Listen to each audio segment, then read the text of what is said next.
세계에서 가장 넓은 영토를 가진 나라, 러시아.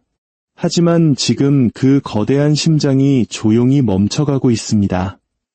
1억 4,400만이라는 엄청난 인구에도 불구하고 러시아는 일할 사람이 부족해지고 있습니다. 국가 경제는 질식하고 있고 산업 기반은 무너지고 있으며 심지어 우크라이나와의 전쟁마저 그 압박을 고스란히 느끼고 있습니다. 위기는 하루아침에 찾아온 것이 아닙니다. 수십 년에 걸쳐 서서히 골마온 상처이며 이제는 그 누구도 감히 인정하려 하지 않는 벼랑 끝으로 러시아를 내몰고 있습니다. 그렇다면 세계에서 가장 거대한 나라 중 하나가 어쩌다 일할 사람이 부족해 돌이킬 수 없는 붕괴의 길로 들어서게 된 것일까요? 모든 경고음은 이미 30여 년 전부터 울리고 있었습니다. 조금만 주의를 기울였다면 누구든 이 재앙을 예측하고 막을 수 있었을지도 모릅니다. 하지만 푸틴 정부는 이 문제를 외면했을 뿐만 아니라 오히려 위기를 자초하는 길을 선택했습니다. 물론 전쟁과 그에 따른 제재가 상황을 악화시킨 것은 사실입니다. 하지만 진짜 이야기는 그보다 훨씬 이전, 바로 1991년 소비에트 연방의 붕괴와 함께 시작됩니다. 1990년대는 평범한 러시아인들에게 재앙 그 자체였습니다. 우리에게 1997년 IMF 외환위기가 뼈아픈 기억으로 남아있듯 러시아인들에게 1990년대는 악몽과도 같았습니다. 1991년부터 1998년까지 GDP는 무려 40%나 급감했습니다. 이는 미국의 대공황에 버금가는 경제 붕괴였지만 단 몇 년 만에 벌어진 일이었습니다. 게다가 미국처럼 전쟁 특수로 경제를 재건할 기회조차 없었습니다. 실업률은 14%까지 치솟았고 살인적인 초인플레이션으로 평생 모은 저축은 하룻밤 사이에 휴지 조각이 되었습니다. 유료, 교육, 연금과 같은 기본적인 사회 서비스는 완전히 붕괴했습니다. 정부는 말 그대로 돈이 바닥났습니다. 이 끔찍한 경제적 자유낙하는 더욱 치명적인 결과를 낳았습니다. 바로 인구 붕괴입니다. 이는 수십 년간 러시아의 발목을 잡을 치명적인 이중고의 시작이었습니다. 먼저 출산율이 수직으로 추락했습니다. 1989년 여성 1인당 2명이었던 출산율은 1999년 불과 16명으로 떨어졌습니다. 전문가들은 한 국가가 인구를 유지하기 위해 최소 1명의 출산율이 필요하다고 말합니다. 즉, 러시아는 인구를 현상 유지하는 데 필요한 아이들의 절반밖에 낳지 못하고 있었던 것입니다. 인구 감소는 이미 정해진 미래였습니다. 그리고 이 추세가 회복되기 시작했을 때는 이미 너무 늦어버렸습니다. 그리고 두 번째 타격이 이어졌습니다. 사망률이 하늘로 치솟았습니다. 1990년대 초 러시아 남성의 기대 수명은 1989년 64세에서 1994년 불과 6세로 곤두박질 쳤습니다. 불과 5년 만에 6년 이상이 사라진 것입니다. 경제를 파괴했던 바로 그 힘이 이제는 사람들의 목숨을 앗아가고 있었습니다. 알코올 중독이 폭발적으로 증가했습니다. 1990년대 중반 러시아인들은 1인당 연평균 약 18리터의 순수 알코올을 소비했는데 이는 세계보건기구가 공중보건위기로 규정한 기준치의 2배에 달하는 양이었습니다. 스트레스, 알코올, 그리고 열악한 식단으로 인한 심장질환이 급증했고 붕괴된 의료 시스템은 속수무책이었습니다. 이렇게 출생아 수는 급감하고 사망자 수는 급증하는 현상은 그래프상에서 두 선이 교차하는 모양 때문에 러시안 크로스라는 섬뜩한 이름으로 불리게 되었습니다. 이 비극적인 십자가는 이후 18년간 러시아의 인구 통계를 정의하는 상징이 되었습니다. 2000년 블라디미르 푸틴이 권력을 잡았을 때 상처는 이미 깊을 대로 깊어진 상태였습니다. 1990년대에 태어났어야 할 한 세대의 아이들이 통째로 사라진 것입니다.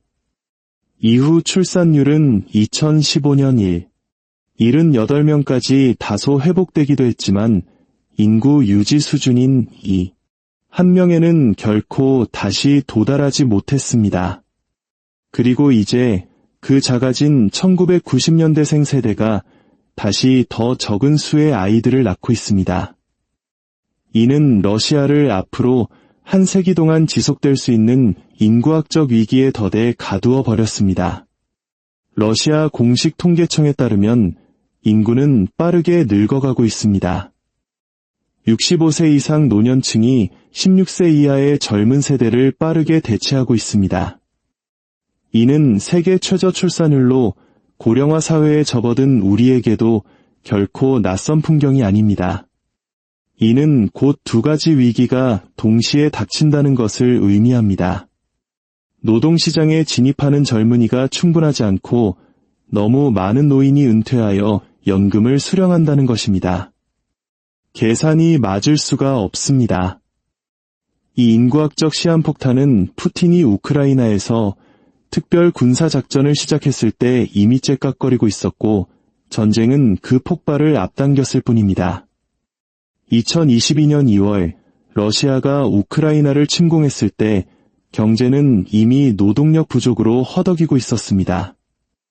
전쟁은 서서히 진행되던 인구 감소를 국가의 존립을 위협하는 실존적 위협으로 바꾸어 놓았습니다. 첫 번째 충격은 동원령이었습니다. 푸틴은 2022년 9월 30만 명의 예비군을 소집하는 부분 동원령을 발표했습니다. 하지만 실제로는 그 해에만 약 49만 명의 남성이 민간 노동시장에서 군대로 끌려갔습니다.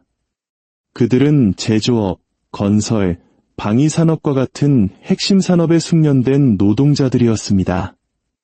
무기를 생산해야 할 공장이 그 무기를 사용할 군대에게 노동력을 빼앗기는 기이한 상황이 벌어진 것입니다. 다음은 엑소더스, 즉 대탈출이었습니다. 징집과 정부의 억압을 피해 수십만 명의 러시아인들이 나라를 떠났습니다. 2022년에만 70만에서 90만 명, 많게는 100만 명에 가까운 사람들이 러시아를 탈출했습니다. 더욱 치명적인 것은 이들이 단순 이주 노동자가 아니었다는 점입니다. 그들은 젊고 고등교육을 받았으며 기술에 능숙한 러시아가 결코 잃어서는 안 될 인재들이었습니다. IT 분야에서만 전체 인력의 거의 20%에 달하는 10만에서 17만 명의 직원이 사라졌습니다. 러시아의 미래 성장 동력이 송두리째 뽑혀나간 것입니다. 그리고 전쟁 그 자체가 낳은 인명피해가 뒤따랐습니다. 보수적인 추정치로도 수십만 명의 젊은 남성들이 사망했습니다. 이들은 대부분 한창 일하고 가정을 꾸려야 할 나이의 남성들이었습니다. 수많은 부상자들은 국가가 지원하는 치료나 조기연금에 의존하게 되면서 경제에 더 큰 부담을 안겨주었습니다. 숫자는 모든 것을 말해줍니다. 2024년 러시아의 출생아 수는 122만 명으로 1990년대 붕괴 당시의 기록적인 최저치 바로 이 수준에 머물렀습니다. 동원, 이민, 그리고 전쟁 사망자는 러시아 현대사에서 유례없는 노동력 부족을 초래했습니다.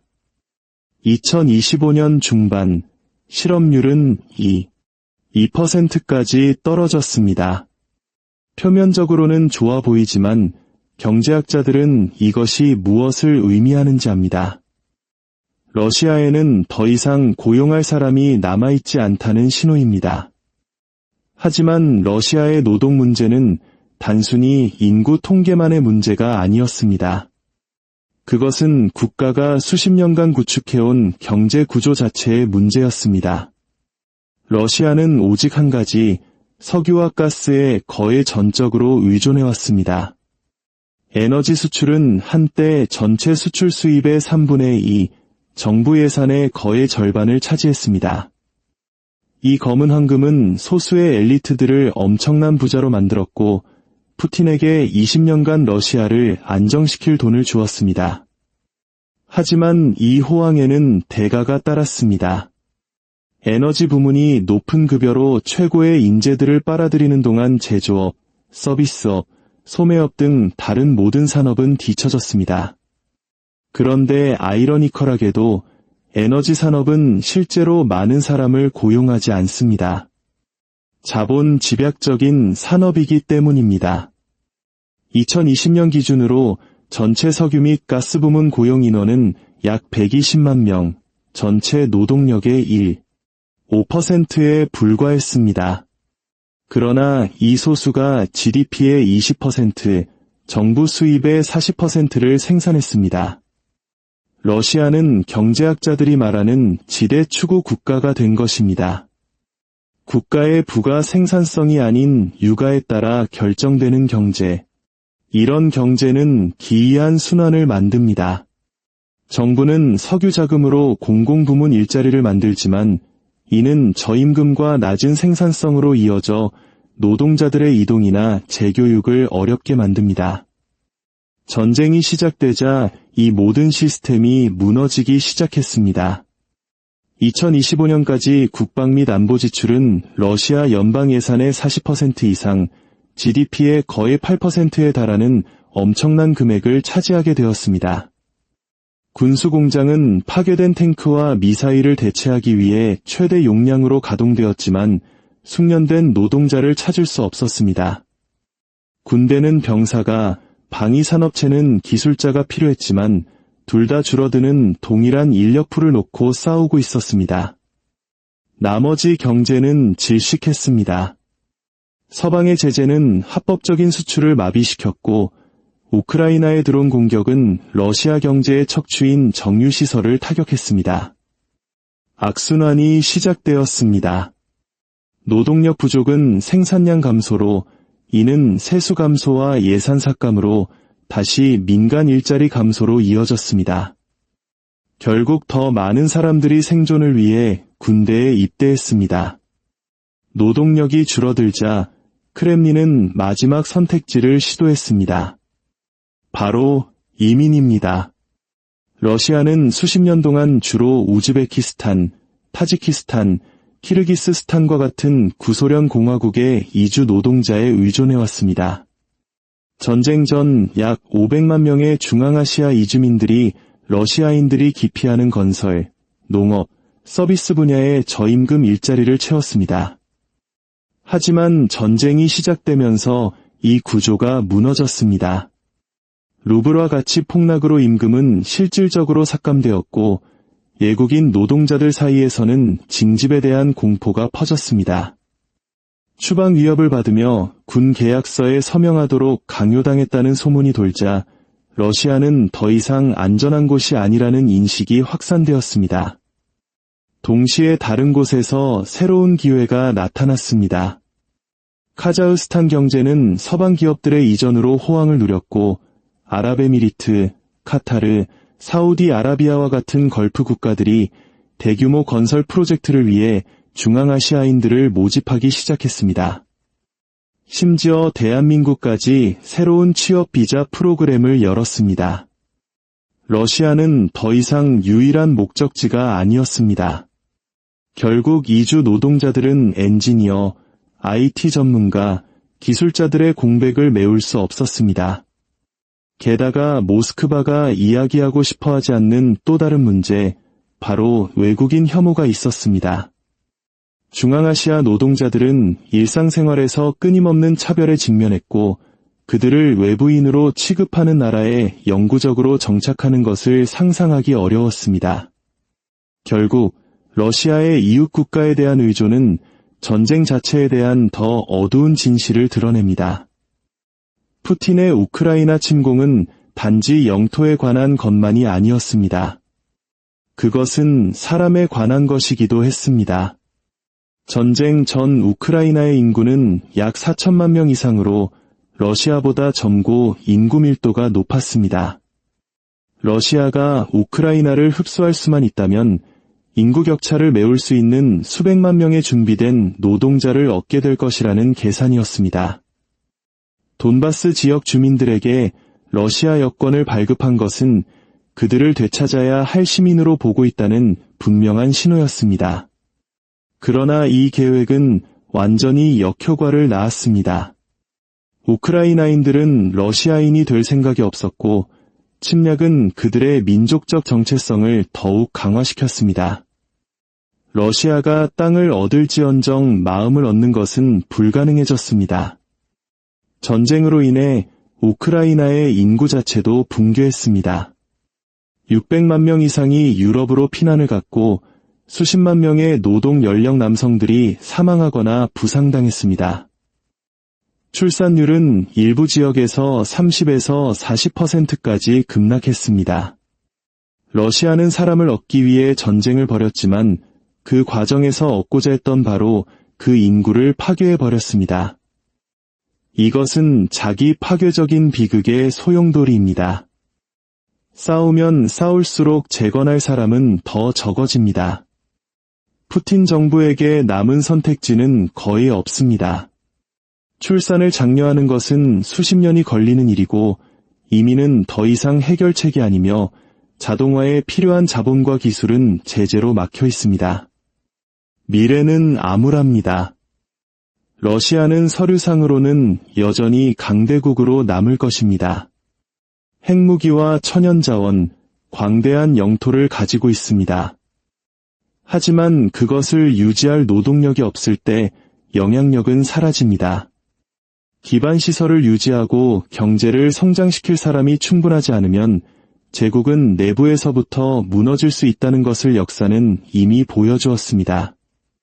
진실은 러시아의 노동력 부족이 단지 전쟁 때문만은 아니었다는 것입니다.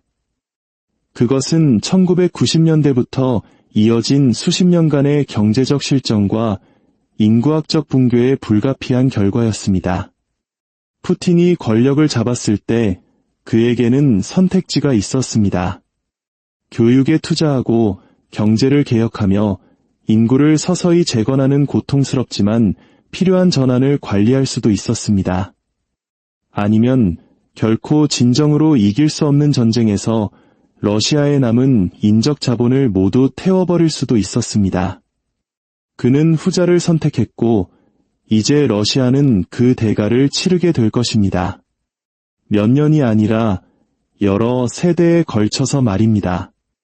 오늘 이야기가 세상을 이해하는 새로운 창이 되었다면 잠시 시간을 내어 구독과 좋아요를 눌러주세요.